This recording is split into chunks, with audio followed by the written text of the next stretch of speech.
What scary incident happened in the woods? There was a hunter in the woods, who, after a long day hunting, was in the middle of an immense forest. It was getting dark, and having lost his bearings, he decided to head in one direction until he was clear of the increasingly oppressive foliage. After what seemed like hours, he came across a cabin in a small clearing.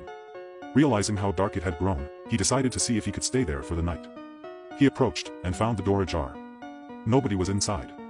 The hunter flopped down on the single bed, deciding to explain himself to the owner in the morning. As he looked around, he was surprised to see the walls adorned by many portraits, all painted in incredible detail. Without exception, they appeared to be staring down at him, their features twisted into looks of hatred. Staring back, he grew increasingly uncomfortable. Making a concerted effort to ignore the many hateful faces, he turned to face the wall, and exhausted, he fell into a restless sleep. Face down in an unfamiliar bed, he turned blinking in unexpected sunlight. Looking up, he discovered that the cabin had no portraits, only windows.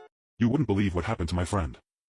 One school day, a boy named Jake was sitting in class and doing math. It was 6 more minutes until school let out. As he was doing his homework, something caught his eye. His desk was next to the window, and he turned and looked to the grass outside. It looked like a picture. When school was over, he ran to the spot where he saw it. He ran fast so that no one else could grab it. He picked it up and smiled. It had a picture of the most beautiful girl he had ever seen. She had a dress with tights on and red shoes, and her hand was formed into a peace sign. She was so beautiful he wanted to meet her, so he ran all over the school and asked everyone if they knew her or have ever seen her before. But everyone he asked said no. He was devastated. When he was home, he asked his older sister if she knew the girl, but unfortunately she also said no.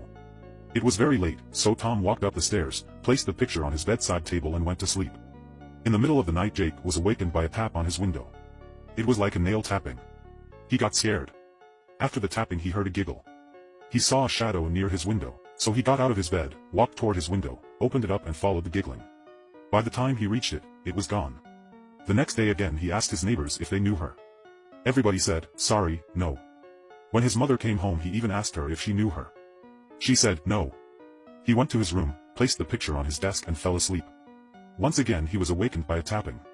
He took the picture and followed the giggling. He walked across the road, when he was suddenly hit by a car.